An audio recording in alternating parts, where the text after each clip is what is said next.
Hey guys, what's happening? This is baked bread instead. Today we're making bagels. We're going to start with the first step, that's making a dough.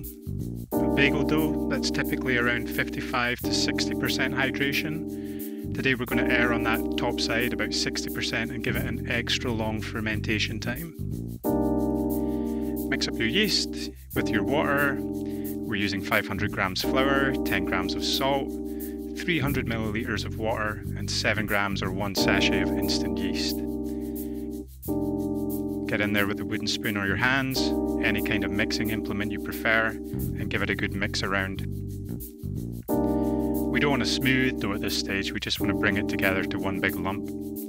When things start sticking, I like to go in and just start pulling and stretching a bit with my hands to check how the dough is feeling. Dough is one of these things where it really does make a difference to touch it.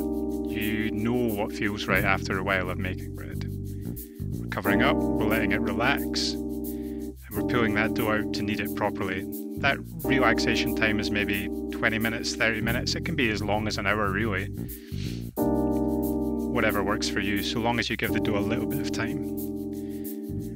With the kneading, I still like to work for a fold. So I push away in one direction, I pull it back, turn the bread, push away, pull it back, turn the bread. This took maybe 10 minutes total time to get things smooth.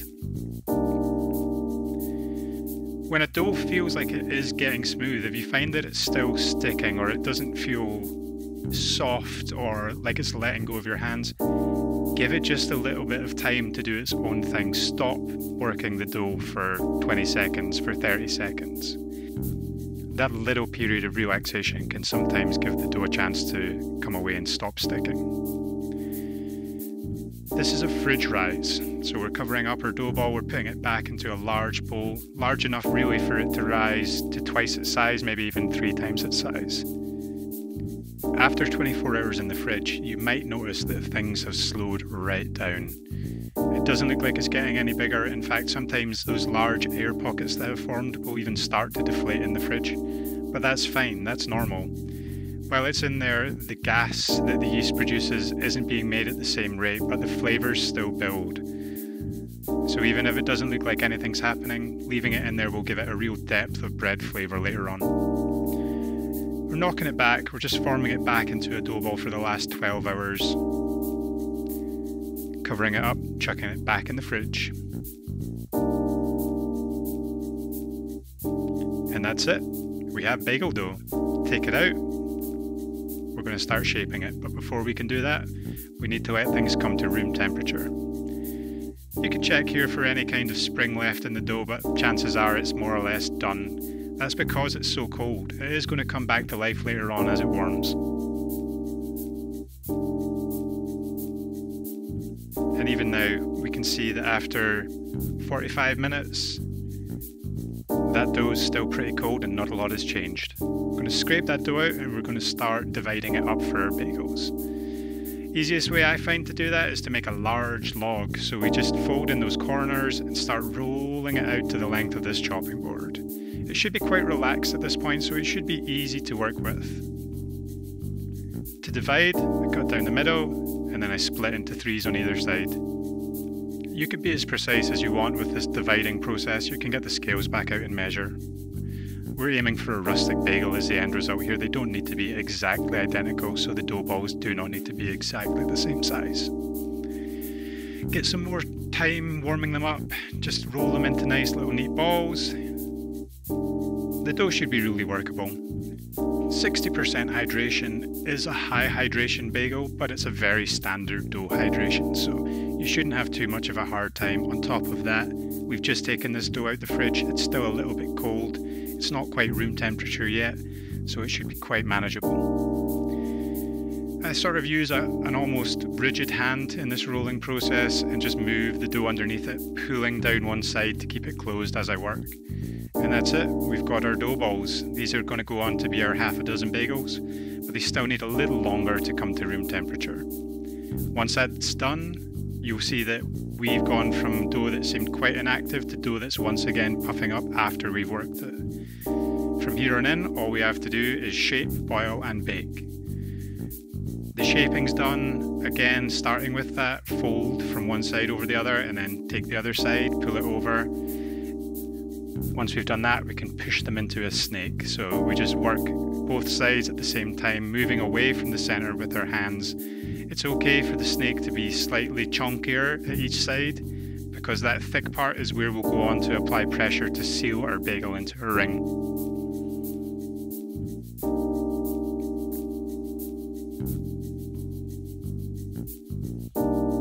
You might find that the dough wants to fight you here. Just keep working it, be gentle, even pressure as you move it out, wrap it round your hand with a little bit of overlap, and then roll it on the surface. As I mentioned, this is 60% dough, so for a bagel that is quite wet and we are getting a little bit of sticking. Easiest way to work around that is just to add a little bit more flour to the surface and to your hands. I might be a little off with this, but I think on those extra long fermentations where you take it beyond 24 hours time rising, that things start breaking down again. That gluten that made it easy to work with the dough when it was a bit fresher, maybe at 12 hours or 24 hours, seems to have broken down, and the dough starts to get stickier and stickier. So you'll see very shortly that I simply have had enough working without additional flour, and I bring a little bit in to simplify my life. There's nothing wrong with doing that. You know, if it doesn't feel right in baking, you need to act. And often, the easiest way out of a sticky situation is just a little bit more flour.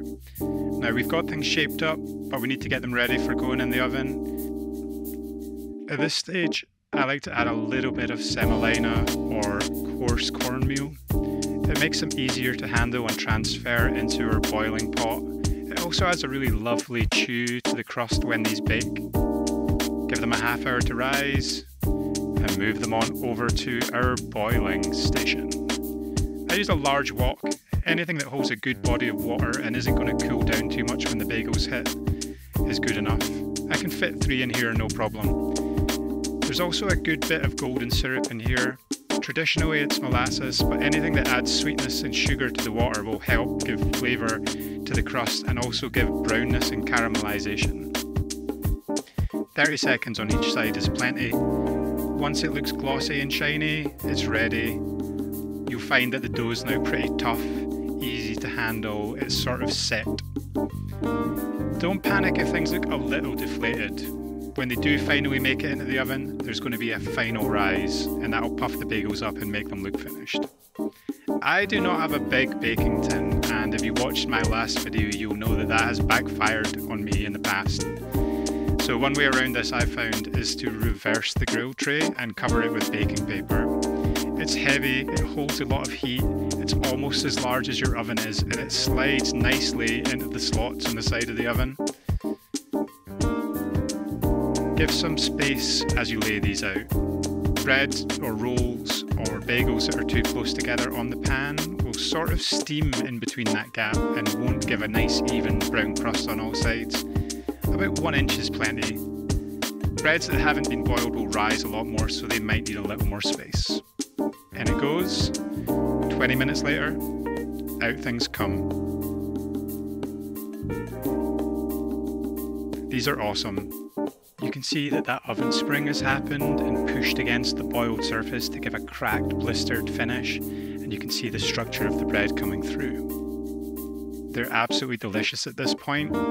You know, if you've not had a chance to have a fresh bagel, they are soft and wonderful, and they're not like the packet bagels that you'll get. Lay them out, let them cool, and in about an hour's time you can get chewing down on a delicious, warm, fresh bagel.